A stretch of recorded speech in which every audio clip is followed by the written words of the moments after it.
미국과 한국, 세계 각 지역에서 오늘의 미국 위켄드 에디션 듣고 계신 여러분 안녕하십니까?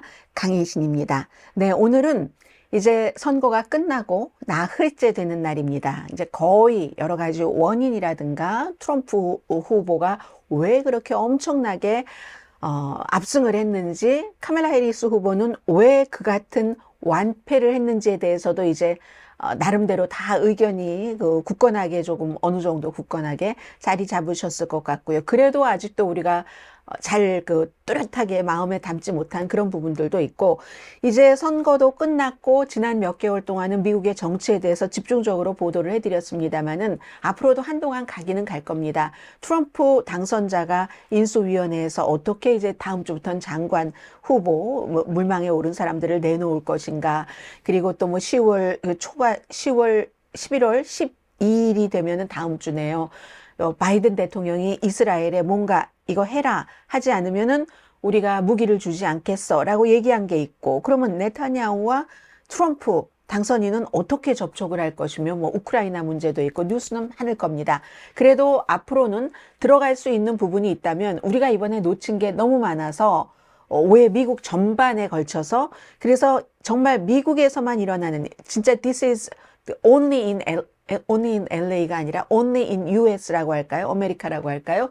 그런 부분들도 조금씩 이제 앞으로는 해 나갈 텐데, 오늘은 이제 국내를 중심으로 이제 트럼프 행정부가 어떻게 될 것인가? 뭐 여러 가지가 있죠. 그리고 내일은 해외 국제적인 것, 오늘의 미국을 듣고 보고 계신 분들은 전부 세계인들이시기 때문에요. 그렇게 딱 우리가 좀 무장을 해놓고, 다음 주부터 무장이라기보다 점검을 해놓고 다음 주부터 뉴스를 새로 맞이하도록 이제 오늘 그렇게 준비를 할 텐데요. 오늘 맨 마지막에는 저는 깜짝 놀란 게 하나가 있는데, 러시아 국영 방송에서 말하자면 1시간짜리 60미닛 이렇게 트럼프 후보에 대해서 막 이렇게 해주는 것 같은 프로그램을 하면서 앞에 멜라니아 트럼프 여사의 누드 사진을 엄청 실었습니다.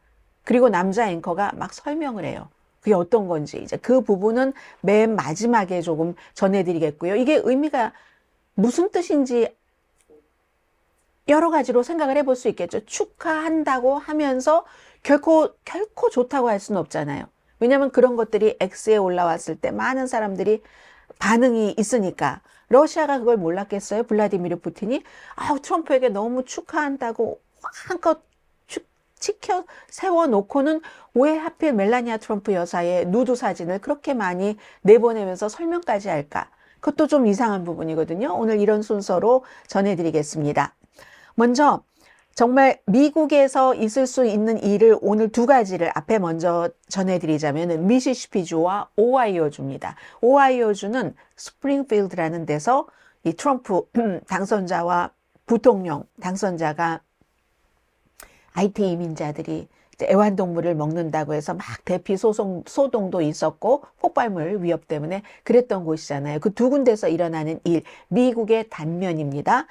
미시시피주 연방상원을 연방법무부가 고소를 했습니다. 연방법무부가 흑인 스텝의 봉급을 백인의 반만 줘왔다는 겁니다. 지난 15년 동안, 그것도 연방 상원에도 법률 자문하는 사람들이 있지 않겠어요? 변호사인 거예요. 2011년도에 고용됐는데 크리스티 매트칼프라는 흑인 여성 변호사, 그것도 2011년도에 미시시피주에선 무척 보수적이죠. 34년 만에 처음으로 아프리칸 아메리칸 변호사가 고용되면서 그런 겁니다. 그리고 아프리칸 아메리칸 많이 살아요. 미시시피주에도. 그런데도 무슨 지도부들은 다 의회도 그렇고 꽉 그 백인들이 잡고 있는 거죠. 이거 미국의 얼굴인데, 그 당시 시작할 때 같은 일을 하는 다른 백인 동료보다 60% 봉급을 작게 받고 일을 시작했습니다. 55,000달러. 주 상원의 뭐 법률 관련 일을 하는 사람이니까요. 그래서 다른 사람들은 12만 달러 정도를 받았고, 그래서 2012년, 1년 뒤죠? 또 다른 동료는 봉급이 인상됐습니다. 본인은 인상되지 않았어요. 그리고는 이제 경험이 없는 다른 직원들을 채용을 하고 할 때 10만 달러 넘게 그렇게 본인이 하고 있는 것과 같은 것을 제안을 했는데, 이렇게 되니까 이걸 알고 올려달라 했을 때 미시시피 주 상원에서 거부했습니다. 거부하고 나서 사임했죠. 크리스티 메트칼프 씨가 사임을 하고 나서 결국은 이게 연방 법무부까지 올라간 건데 1964년도 민권법에 따라서 뭐 흑인들이 투표도 하게 됐고 그 뒤에 70년대부터 막 미국으로 이민 온 우리 코리안 아메리칸도 아무런 그 같은 투쟁 없이 흑인들이 쌓아놓은 것으로 나중에 투표권도 받고 했었잖아요. 그런 민권법에 많은 것들이 포함되어 있는데 이런 차별 같은 것을 할 수가 없게 돼 있는 거, 불공평할 뿐만이 아니라 봉급에 있어서 이건 불법이다, 임금 차별이다 하고 이제 법무부가 주 상원을 고소를 했으니까 이 주 상원에서 아마도 지금까지 그 15년 동안 백인에 비해서 반 정도밖에 못 받았던 거 당연히 소급 적용해 주겠죠. 이 경우에는 또 엄청난 뭐 손해배상 같은 것들도 있을 겁니다. 이게 아직도 미국입니다. 미시시피라는 비교적 또 다른 백인이 많은 주보다 훨씬 흑인이 많이 살고 있는 곳인데도 거기서 흑인을 말하자면 마지못해 고용을 했다는 겁니다. 그럴 때 반이라도 받고 들어오려면 들어오고 뭐 이런 식으로요. 이런 일이 미국에 있습니다. 또 하나 only in 아메리카가요. 오하이오주의 클락 카운티 스프링필드가 포함된 곳이에요. 컬럼버스 뭐 이쪽에는 좀 살고 계시는 분들 계시겠네요. 한국 분들 데이튼 그 사이에 있는 여기에 셰리프의 순찰하는 패트롤 책임자가 존 로저스라는 사람입니다. 이 사람이요 며칠 전에 민주당에 투표한 사람은 나는 돕지 않겠다. 투표 직전, 직접 투표 직전에 이렇게 페이스북에 썼습니다. 하나만 쓴 게 아니라 여러 가지. 앞으로 이제 이 셰리프의 나의 순찰 도움을 받으려는 사람은 누구에게 투표했는지를 증명을 해야지 된다. 이 사람 20년 베테랑입니다. 그리고 그 지역이 IT 임시 합법적으로 체류하면서 백인이 나는 돈을 안 받고 정부 보조를 받았으면 받지 저런 일은 못해 하고 제조업 일 안 하는 거 그런 데서 IT 이민자들을 일하지 않으니까 동네가 다 녹슬어서 정말 러스트벨트가 되고 하니까 IT에 사람들을 데려다가 싸게 일을 시킨 거죠. 그런데 그런 사람들이 남의 집 뭐 애완동물을 잡아먹는다? 선거 때 한창 했었던 이 캠페인 바로 그 지역입니다. 그 지역 아주 음모론이 많아서 폭발 위협 너무 많았었던 그 지역인데 사람들이 이걸 보고 막 분노를 했죠. 당연히. 그분이 페이스북에 올린 걸 보면 미안하지만요. I'm sorry 하면서 당신이 민주당을 지원하면 돕지 않을 거예요. 누가 또 민주당을 지지하는지 나는 알고 있다. 민주당 유권자가 살아남도록 돕지 않겠다. survive라는 단어를 써서 이렇게 경고를 하니까 사람들이 페이스북에다가 썼으니까 엄청나게 많이 보고 셰리프국의 불만이 무척 많이 접수가 됐겠죠? 그랬더니 나중에 이 사람이 하는 얘기가 내가 그때 수면제를 먹고 쓴 거다. 나 그런 거 쓴 거 기억나지조차 않는다. 그리고 수면제라는 게 부작용이 있어서 그 부작용 때문에 그랬다. 사과를 했습니다. 20년 셰리프국에서 일했던 존 로저스라는 이분이 사과는 했는데 그러면 그런 일들이 있었을 때 어느 정도 처벌을 받는가? 셰리프국의 소셜미디어 정책 위반 혐의로 서면으로 경고받고 계속 근무합니다. 별일 없습니다. 이게 이제 미국인 겁니다. 셰리프 순찰, 셰리프도 있고, 로스앤젤레스 같은 경우 셰리프도 있고, 경찰도 있고 하잖아요. 어느 곳은 셰리프만 있고, 보안관처럼. 이 셰리프, 20년 셰리프를 한 사람이 순찰 책임자도 이런 시각을 갖고 일하고 이런 일이 일어났을 때 정직당하지도 않고 감봉당하지도 않고 해고당하지도 않고 미안합니다. 잘못했습니다. 하고 그냥 일을 할 수 있는 곳이 미국의 분위기인 겁니다. 자, 시사만평 보시면 이번 선거 결과는 미국이 하얀색은 있네요. 바탕은 남아있어요. 그런데 빨간색과 파란색 크레용은 있는데 막상 이 유권자네요. 유권자가 그렸는데 전부 빨간색만 쓰셨습니다. 이게 이번에 선거 결과고 그랬는데 결국은 이 시사만평은 워싱턴 포스트의 시사만평가가 그린 건데요. 뒤에 하나를 더 소개를 해드리겠습니다만은 자유의 여신상이 횃불을 끄고 이민 가방에 짐을 챙겨서 이제 미국을 떠나고 있네요. 이번 선거 결과를 이렇게 보는 사람도 있습니다. 그러나 저는 지금부터 이게 아니라 다른 시각으로 본 것을 며칠 지나니까 이제 정신이 들었어요. 저도 다. 그래서 조금 여러분들과 함께 정리를 해봤으면 좋겠습니다. 저보다 어떤 부분 더 많이 알고 계시는 분들도 많이 계셨고요. 제가 오늘의 미국 그 댓글을 읽다 보니까 많이 배우기도 했고, 또 어떤 때는 시간적으로 제가 모르고 있는 건 아닙니다. 뭐 집중적으로 아주 험한 말투로 저를 공격하시는 분들이 무척 많았거든요. 유튜브에 제가 모르고 가만히 있는 건 아니고 다 지나가겠지 이 또한 하고 아무튼 그냥 넘겼습니다. 그래서 제가 여러분들 그 댓글 보면서 많이 배우는 것들이 있는데 이번 선거는 트럼프 당선인이 해리스를 완파한 거죠. 기본적으로는 선거인단 312표를 가져갔으니까 538표 가운데서 270표 되면은 당선인데 이걸 압승이라고 보지 않는 사람들도 많은데 왜 그러냐면요. 옛날에는 이거보다 훨씬 더 많이 받아서 당선된 사람이 여러 명이 있기 때문에 그렇습니다. 가장 최근에 버락 오바마, 그 전에 빌 클린턴, 그리고 공화당으로 가면 로널드 레이건, 또 리처드 닉슨. 이런 사람들은 이 312표보다 많았기 때문에 그렇지만 2020년도에 조 바이든은 306표, 2016년도에 트럼프는 306표였습니다. 그럼 트럼프가 지난번 8년 전보다도 4년 전 바이든보다도 많이 받은 거잖아요. 선거인단표 6표. 그리고 이제 거기다 대고 파퓰러 보트까지 지금 반올림해서 보니까 51%대 48%, 약 400만 표를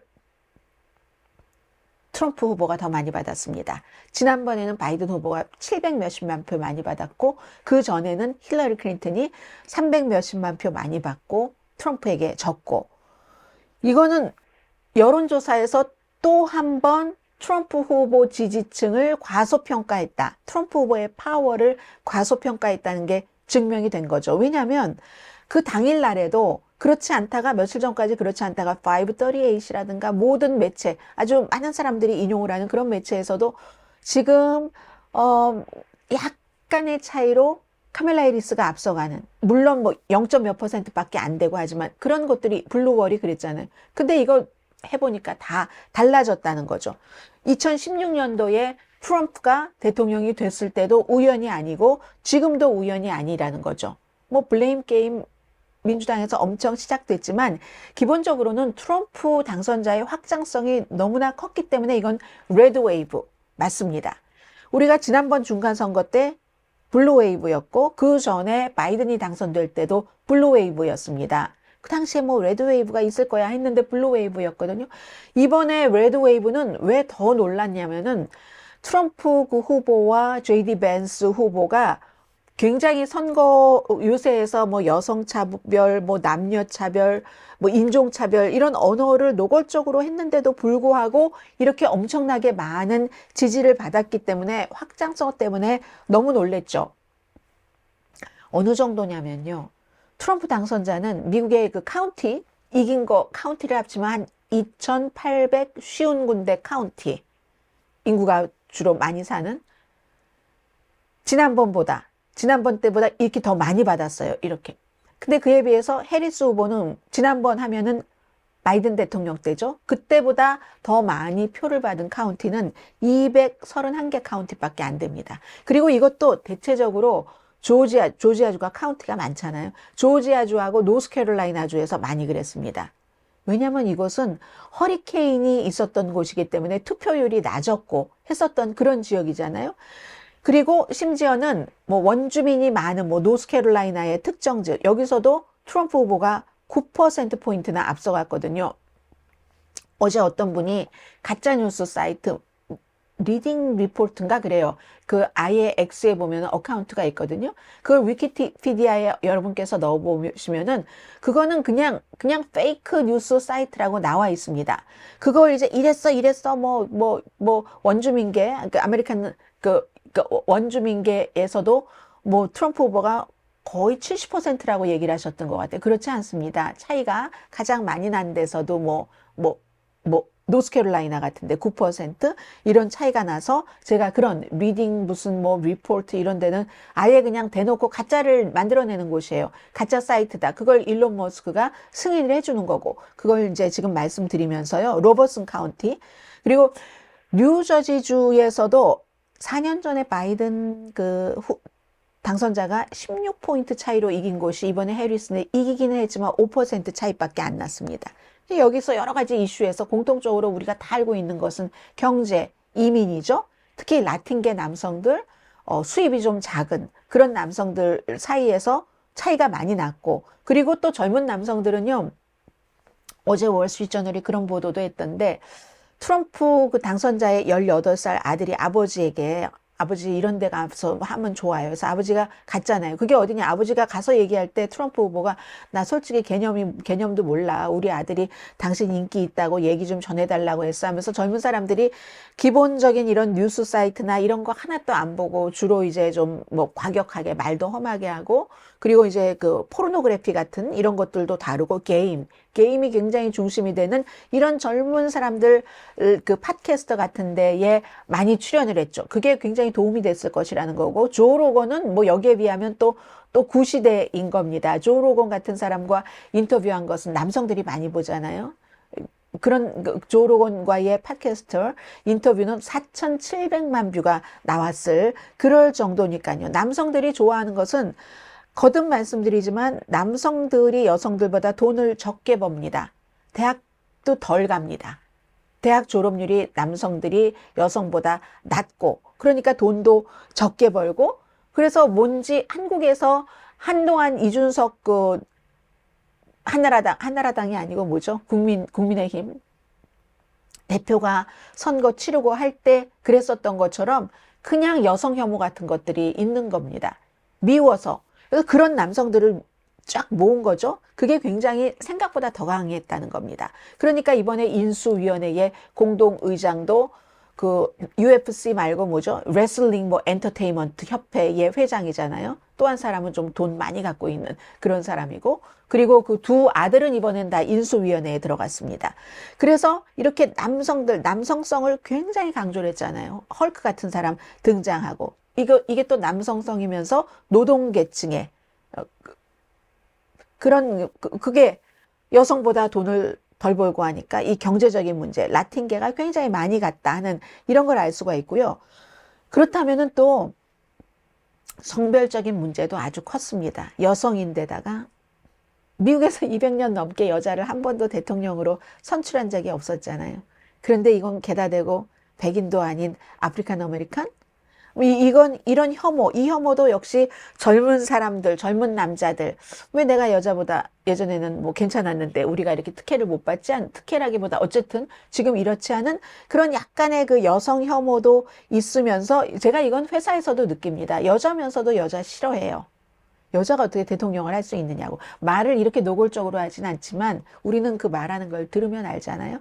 그런 것들이 굉장히 많았었다는 것도 있고 그리고 또 트럼프 후보의 이건 인종별로 다 다른데 한국 분들이 여기에 제일 많이 동조를 하셨던 것 같은데 무슨 치료, 거기에 또 가짜 뉴스도 많습니다. 캘리포니아주에서요, 절대로 미성년자를 학교에 보냈더니 성전환 수술을 해서 보내더라. 그런 법이 있다.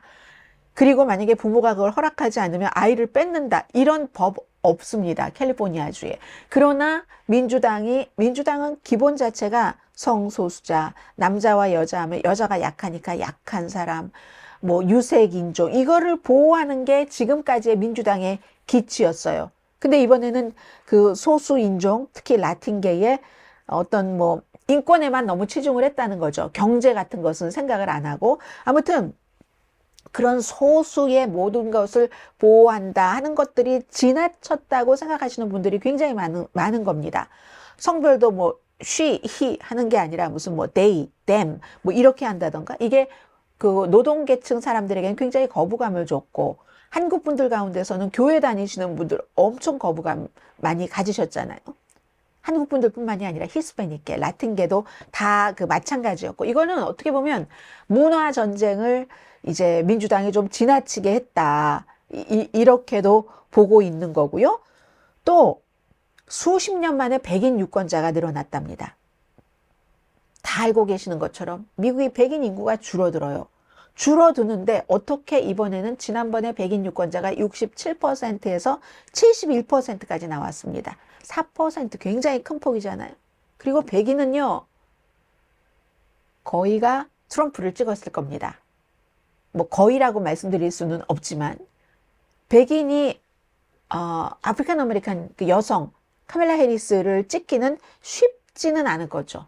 인구는 어느 때보다 작은데 왜 그런 주기가 있죠? 지금 백인 유권자들이 엄청 높았고 민주당은 투표율이 조금 낮았답니다.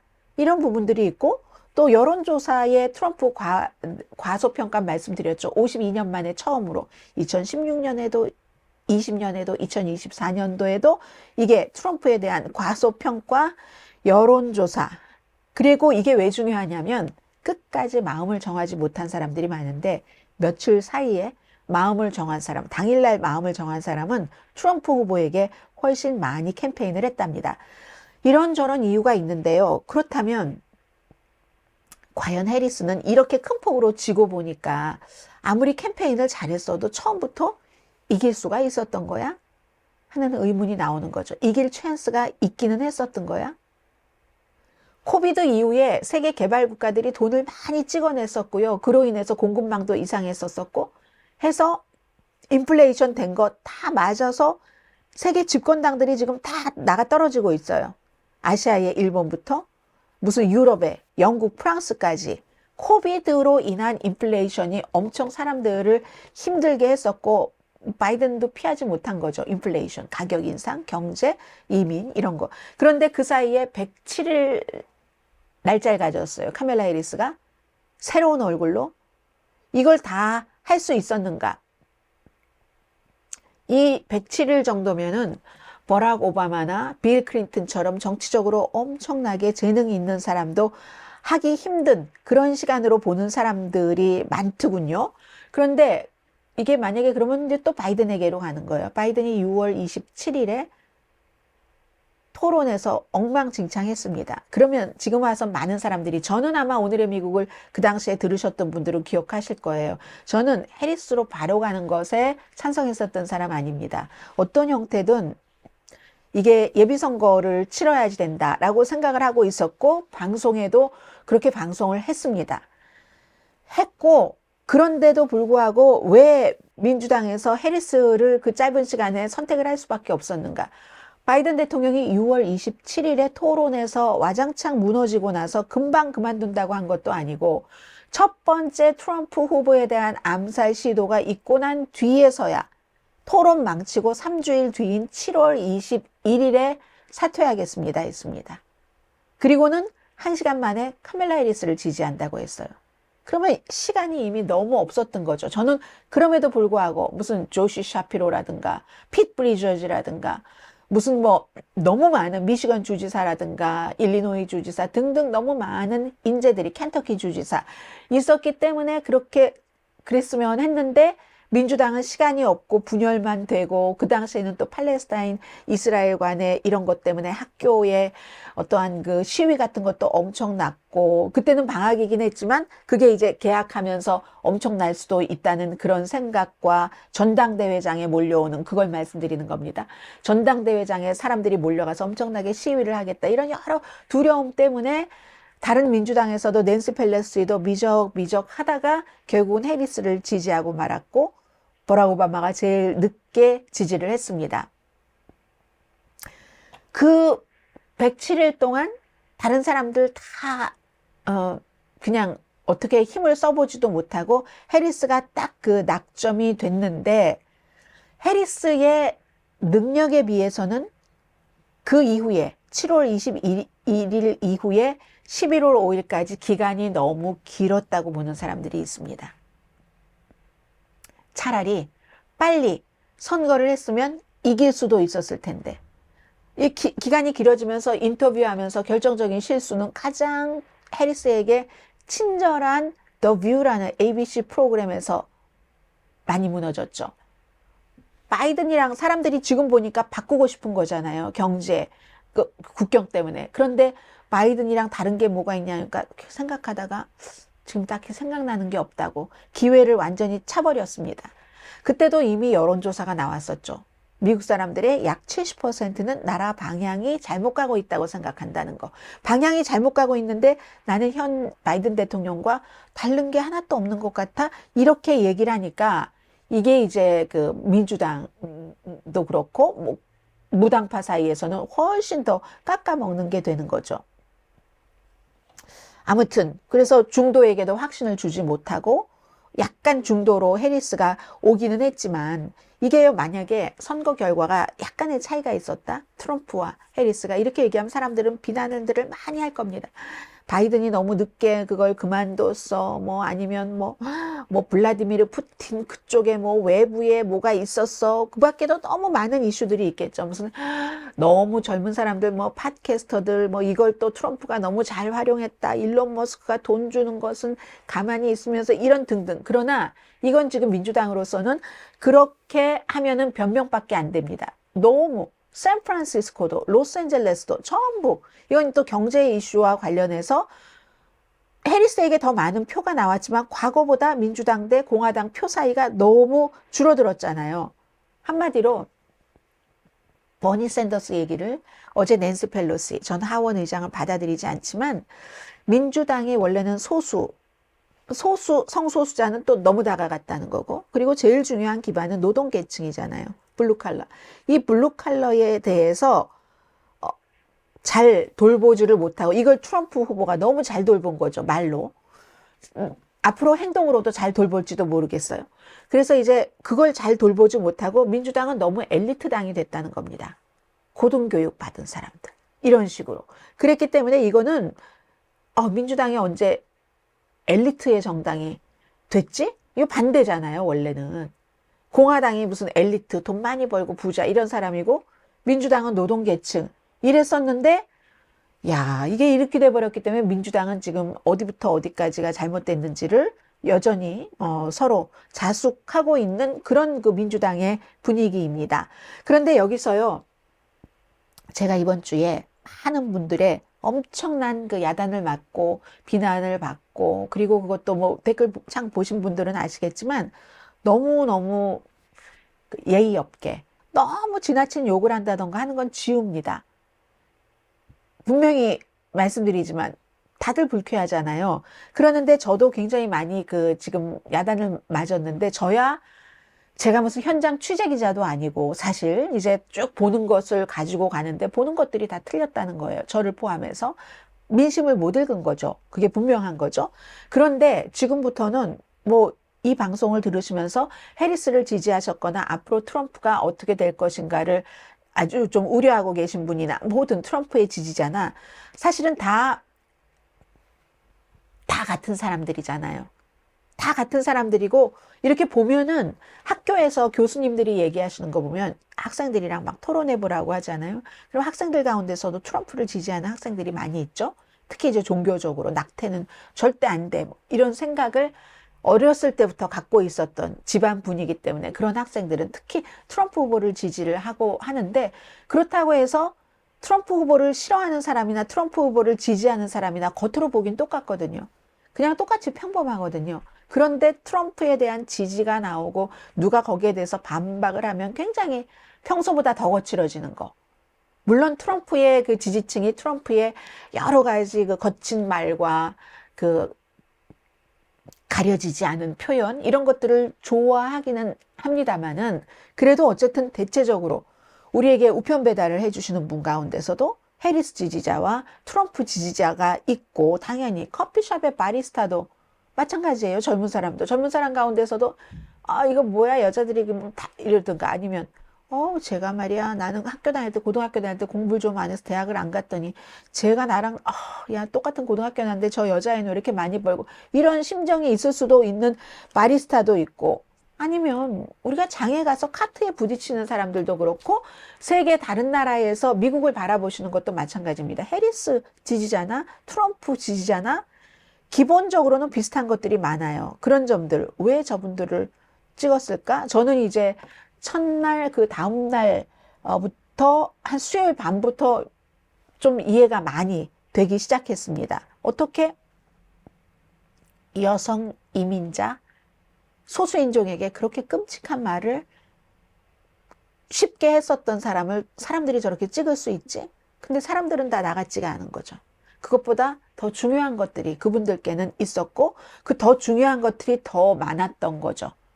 트럼프의 뭐 여러 법적 문제나 매너라든가 뭐 이런 것보다는. 그렇다고 해서 뭐 이런 여러 가지 문제가 있는데도 대통령이 되는데 아무런 문제가 없다는 건 아니지만 어쨌든 민주주의라는 것은 다수결의 원칙입니다. 다수가 그를 그렇게 분명하게 뽑아줬으면 아, 지금 미국의 다수가 생각하고 있는 게 이런 것이다 하고 소수는 받아들일 수밖에 없는 거죠. 그런 점 저도 조금 생각을 많이 했고요.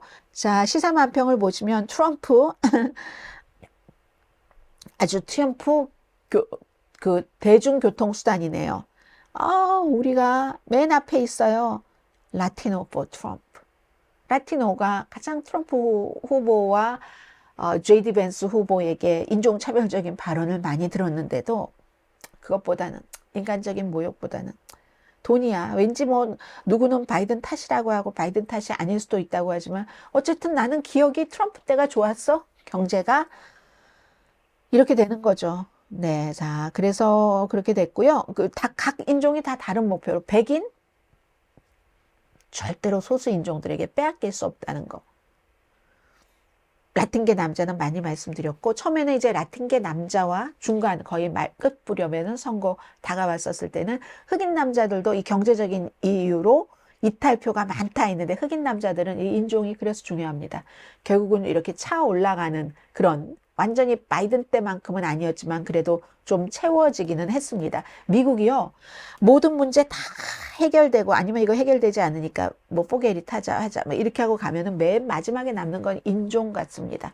제가 2005년도인가 뭐 미국은 지금이라는 책을 하나를 썼었던 적이 있거든요. 박영사 안종만 회장님은 지금도 책 쓰자고 하시는데 바쁘기도 하고 그리고 요즘 누가 사람들이 책을 읽습니까? 제가 이렇게 안 회장님께 말씀을 드리는데 그때 그 책에서 이제 제일 중요한 미국의 마지막 문제로도 인종을 얘기를 했었고 그 문제가 해결된다면 지금도 마찬가지입니다. 지금 거의 20년이 흘렀는데 지금도 결국은 맨 마지막에는 인종이라는 문제가 될 겁니다. 흑인계는 결국은 카멜라 해리스 쪽으로 많이 돌아갔고요. 뭐 경제가 아무리 힘들다 손 치더라도 그리고 에이시아는 말씀드린 것처럼 한인교회에서 제가 미움 많이 받나요? 교회에서 한인교회뿐만이 아니라 한국교회에서 또 미움 받겠네요. 한국교회 다니시는 분들께도 동성애라든가 이런 문제들 인종마다 다 특별하게 생각하는 부분들이 다른데 그 공통점에는 경제가 포함되어 있다. 그런 선거였습니다. 아직도 이해가 안 된다고 하시는 분들 많으실 것 압니다. 어떻게 백인 우월주의? 이거는 이제 트럼프 행정부가 안 그러길 바라지만 백인 우월주의 여러 가지를 추구를 한다는 것이 지금까지의 판단이었으니까 공통적인. 그런데도 또 여성 혐오가 있는데도 성공을 할 수가 있었지? 그리고 다른 사람들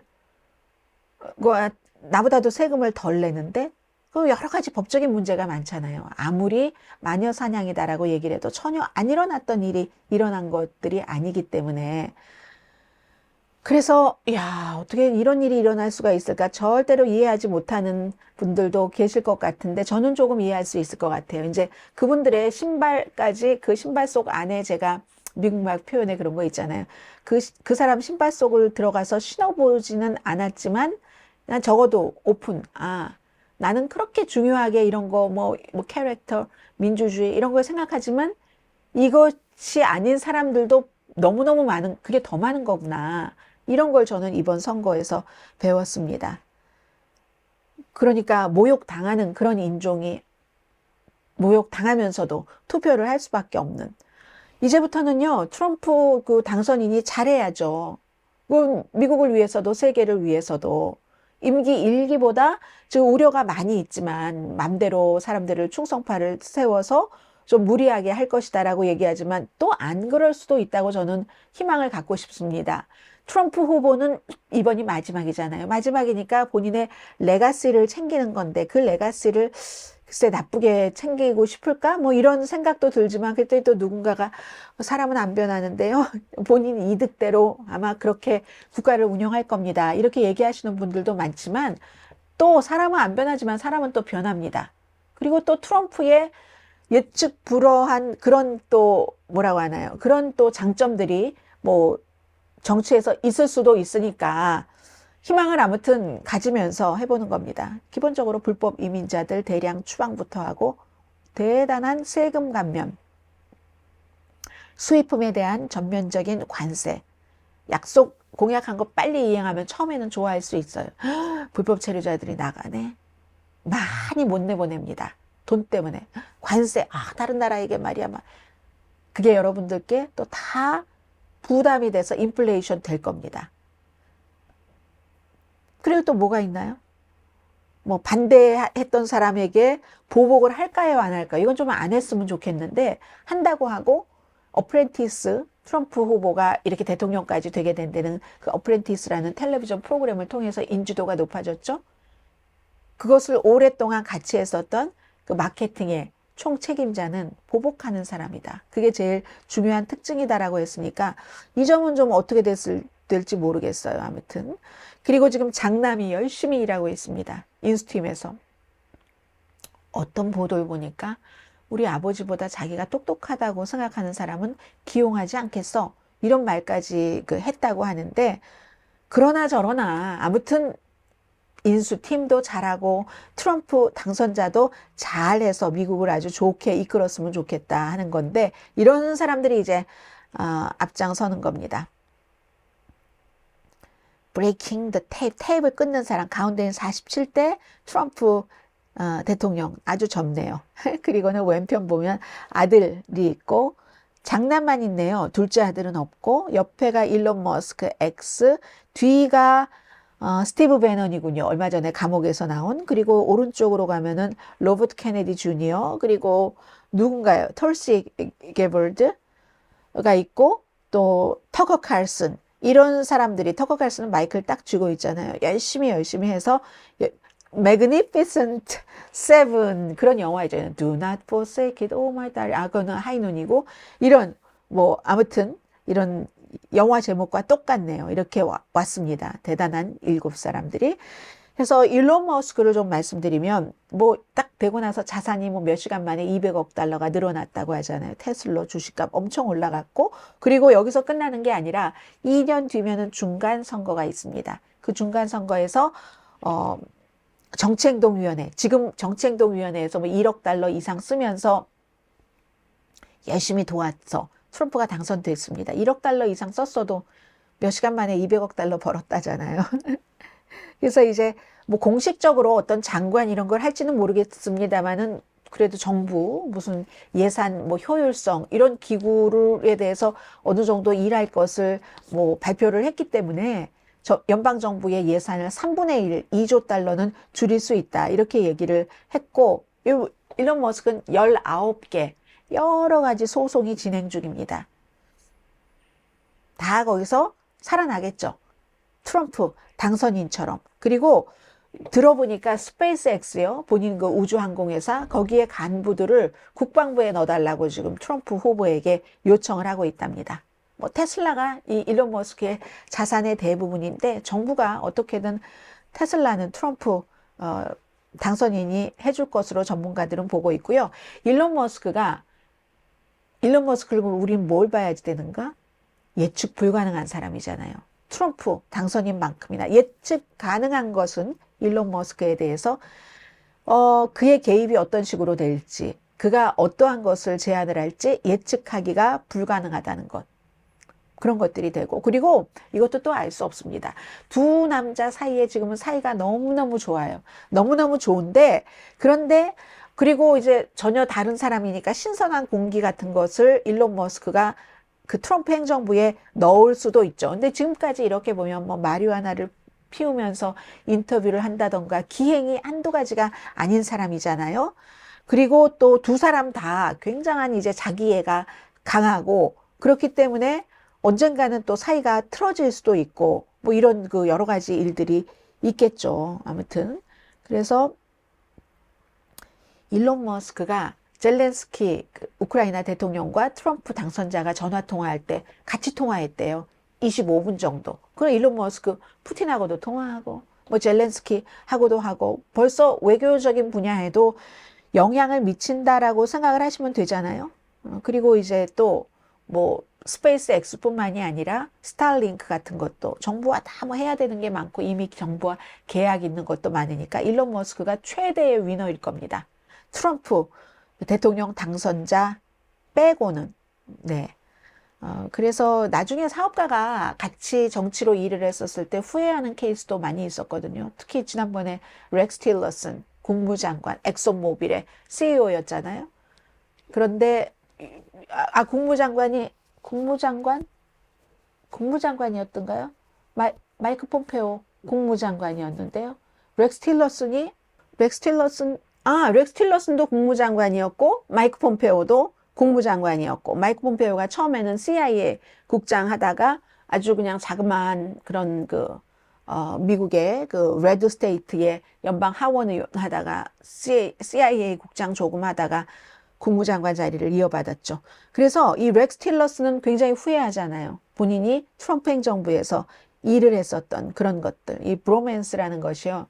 남자와 여자의 로맨스처럼 확 타오르기도 하는데 그러다가 또 확 꺼지기도 합니다. 이번에 당선되고 나서 트럼프 후보의 그 둘째 딸이 가족 사진을 내놨습니다. 가족 사진인데 다 가족이에요. 가족이 많잖아요. 뭐 자녀도 5명이죠. 첫 번째 와이프에서 3명, 두 번째가 1명, 세 번째 와이프에서 1명. 5명이고 그 자녀들도 또 아이를 낳아서 아이들도 있고 뭐 손녀, 손주도 있고 뭐 그렇잖아요. 가족 사진을 크게 찍었습니다. 그래서 이 가족 사진을 티파니라는 두 번째 부인과 난 사이에서의 딸이 공개를 했는데 그 가족 사진에서 이렇게 보니까 일론 머스크가 가족인가요? 가족 사진에 지금 들어갈 정도로 이들의 그 브로맨스는 굉장히 뜨겁습니다. 근데 뜨거운 게 계속 뜨거우면 타버리잖아요. 김도. 계속 구우면 타죠. 어떻게 될지는 알 수가 없고 그리고 이제 티파니 얘기가 나왔으니까 말씀드리는데 벤자민 네타냐후도 굉장히 트럼프의 당선을 기뻐하지만 이것도 또 어떻게 될지 모릅니다. 왜냐하면 트럼프가 가장 사랑하는 자식이 첫 번째 아들이 아니에요. 첫 번째 아들은 다 마음에 들어 하진 않습니다. 이 트럼프 주니어는 딸 이방카를 너무 사랑한다고 하잖아요. 이방카의 남편은 주이시입니다. 그래서 첫 번째 임기에서 더군다나 이방카의 남편 자레드 쿠슈너 이방카는 백악관에 같이 있었으니까 여러 가지를 이제 일을 했죠. 근데 둘째 부인과의 사이에서 난 딸 티파니는 2022년인가 결혼했는데 남편이 부모가 레바논계 이민자입니다. 레바논계 이민자 가운데서 부자가 많아요. 미국에 부자고요. 이 사람네 집도. 그래서 이번에는 레바논 그쪽에 대해서 트럼프 당선인이 관심을 갖게 됐고 그쪽 중동에 관한 그런 여러 가지 자문을 지난번에는 주이시인 딸의 남편에게 많이 들었는데 이번에는 지금은 이 레바논계인 둘째 딸의 남편에게서 많이 듣는다고 하거든요. 그 레바논은 헤즈볼라가 있고 레바논 정권이 있고 헤즈볼라는 이스라엘이 없애버리고 싶어하고 이 사이에서 또 트럼프의 결정이 어떻게 될지 또 알 수 없다. 아무튼 그런 것 있고요. 일론 머스크를 말씀드리다가 여기까지 왔네요. 그리고 여러분들의 생각을 조금 전해드리면 제가 여기 적어놨네요. 그 리딩 리포트라는 거 어떤 분이 적어주셨잖아요. 아메리카 원주민의 64%가 트럼프에게 네이티브 아메리칸이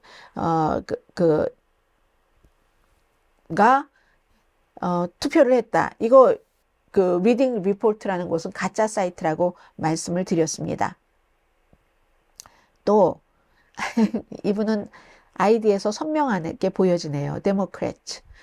미국 사람들한테는 민주주의, 낙태권, 대통령의 자질 같은 것보다는 당장 매일 마켓에서 느끼는 물가와 일자리가 더 중요한 거였네요. 그런데 우리는 대통령 자질이니 도덕성이니 민주주의를 얘기했으니 서로가 이해를 못하는 거죠. 네. 북두칠성.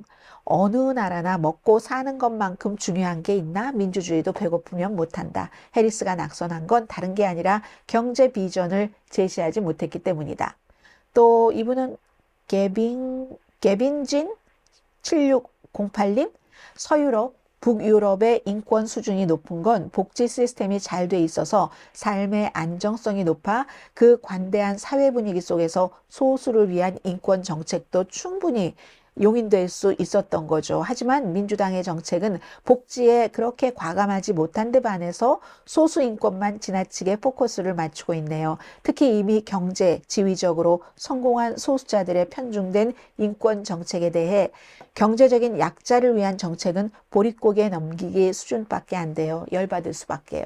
그랬더니 유수김 2924 선생님 감사합니다. 님의 의견에 동의를 하면서도 그 많은 유명 인사들이 나와서 이건 아니다라고 하고 그가 당선되면 경기가 더욱 어려울 것이라고 했는데도 결과가 이렇게 나온 것은 살기 힘든다는 이유만으로는 부족해 보여요. 오히려 먹고 살만하니 다른 생각을 하는 것처럼 느껴지네요. 어쨌든 경제 때문에 투표했는데 그 결과는 아직 모릅니다. 우리가 지켜봐야지 되고요. 그랬더니 다시 원래 글을 쓰신 개빈 진 선생님, 저도 트럼프 당선이 결과적으로 그들 중 대부분의 손해일 거라고는 생각합니다. 트럼프를 찍은 유권자에게요. 민주당이 엘리트적인 면모를 좀 내려놓고 그들과 소통할 수 있는 부분을 다양하게 찾아내면 좋을 것 같네요. 이거 아마 민주당이 굉장히 많이 지금 생각하고 있는 부분일 것 같습니다. 마지막 아이템입니다. 우크라이나의 장거리 미사일을 만약에 허용을 했다면 지금 북한이 있는 우크라이나가 약간 점령하고 있는 러시아 땅 그곳을 공격할 수 있습니다. 이게 참 말씀드리면서도 애매하네요. 그렇게 되면 북한군이 미제 무기로 공격을 받을 수 있다는 얘기가 되잖아요. 크루크스 지역에서 지금 우크라이나가 그쪽 지역에 점령하고 있던 곳을 또 요 며칠 사이에 러시아가 많이 가져갔다고 하거든요. 그게 이제 북한군이 투입이 돼서 북한군의 도움으로 인력하고 무기를 생산하는 능력 같은 것이 지금 우크라이나가 러시아를 따라갈 수가 없습니다. 도저히 따라갈 수 없거든요. 그러면은 이쯤 되면 이제 진지한 협상을 하지 않을까 이렇게 생각을 하고 있는데 우크라이나가 영토를 너무 많이 포기를 해야지 되니까 대신에 확실히 나토를 통해서 안보를 보장해 준다. 이런 걸 받으면은 우크라이나도 협상에 응할지 모르지만 그런데 지금 푸틴은 그걸 원치 않잖아요. 그래서 쉽지는 않은 협상일 것 같다. 이런 얘기가 들고 마지막입니다. 러시아 국영방송이 멜라니아 트럼프 누드 사진을 보여줬습니다. 저는 이것을 비디오가 있거든요. 비디오를 보여드리지는 않겠습니다. 그러나 방송 올려놓고 커뮤니티란 있죠. 거기에 그 비디오의 링크, 주소는 제가 알려드리겠습니다. 그럼 여러분들께서 가서 한번 봐주세요. 바쁘신데 여러분이 다 보시지는 못할 것 같고 말로라도 제가 말씀을 드리자면 그래도 미국의 차기 대통령의 와이프인데 그걸 지금 이 시점에 다 그 누드 같은 것을 보여드린다는 게 왠지 저는 적절하지 않은 것 같아서 안 보여드리려고 합니다. 라이브 방송에서요. 보시면 아실 거예요. 트럼프의 당선을 축하하는 방송입니다. 러시아 원 네트워크의 60미닛인데 가장 러시아에서 많이 보는 방송이기도 하다고 해요. 근데 이제 처음에 앞에 트럼프랑 멜라니아랑 잠깐 나오다가 금방 이제 누드 사진들이 엄청 많이 나와요. 엄청 많이 나오고 반복해서도 보여주고 그게 사실은 새로운 것은 아닌데 저도 처음 보는 게 있기는 있던데 대부분은 2000년도에 GQ라는 아주 패션 남성 잡지 있죠. 거기에 나왔던 것들이 대부분인데 트럼프 그 비행기에서도 누드로 찍은 사진도 있었고 그때는 트럼프와 결혼하기 전입니다. 2005년도에 결혼을 했어요.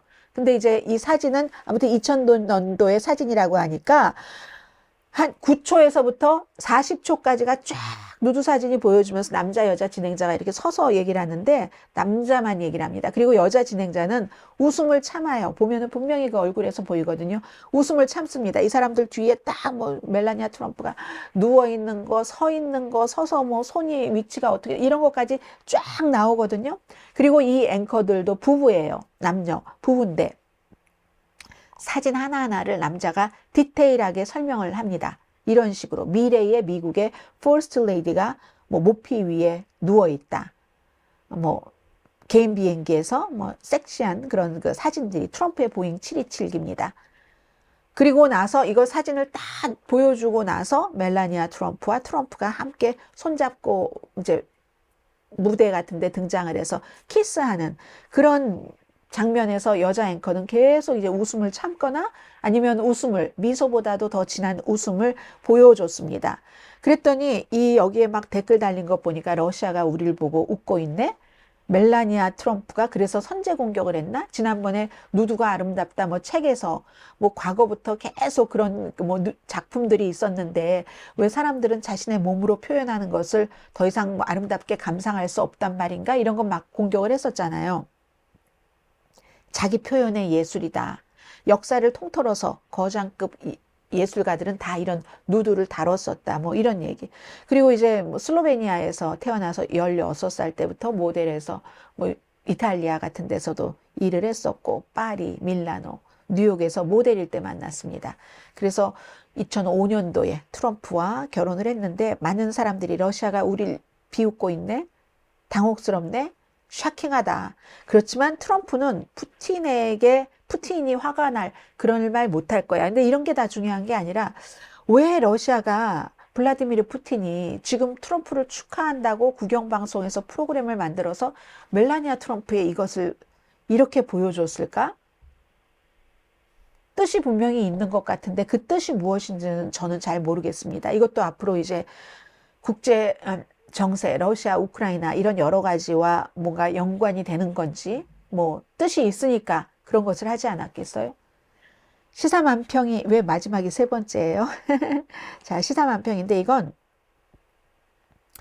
그 워싱턴 포스트의 앤텔라 S 이분이 그린 시사만평인데 왜 트럼프 후보가 선서를 하는데 취임 선서를 하는데 애니미 리스트가 딱 보이잖아요. 저게 리스트가 보이고 나는 도널드 트럼프는 정말 그 맹세하고 선서하는데 나를 비방하고 공격한 사람에게 그런 사람들은 반드시 나의 보복을 당할 것이다. 이렇게 선언한다고 하는데 저는 이런 일이 조금 없었으면 좋겠고요. 그러나 이 시사만평가는 또 생각하는 바가 있어서 이렇게 그 시사만평을 하지 않았을까 생각이 듭니다. 어제 미국 수사당국이 이란계 한 사람을 체포를 했죠. 트럼프 후보를 이란 그 혁명수비대가 뒤에서 시켜서 암살하려고 했다 하는 그런 혐의로 이란은 뭐 우리가 그럴 리가 있어? 라고 얘기를 하고 있고 그리고 이번 주에 가장 중요했었던 것 가운데 하나가 어제 전해드렸었던 수지 와일즈 공동선거대책위원장이 백악관 비서실장에 내정됐는데 트럼프의 아주 이 업앤다운 같은 것 그리고 뭐 변덕스러움, 충동 이런 것을 잘 제어하는 비서실장이라고 하고 차기 그리고 여성으로서 백악관의 첫 비서실장입니다. 여기까지 오늘 말씀드리고요. 내일은 좀 국제적인 것 뭐 등등 그리고 관세에 대해서 여러분께서 들어보지 않으셨는데 굉장히 쉽게 설명을 하는 한 사람이 있어요. 또 그런 얘기 전해드리겠고 저는 오늘의 미국 위켄드 에디션 여기서 마치겠습니다. 강인신이었습니다.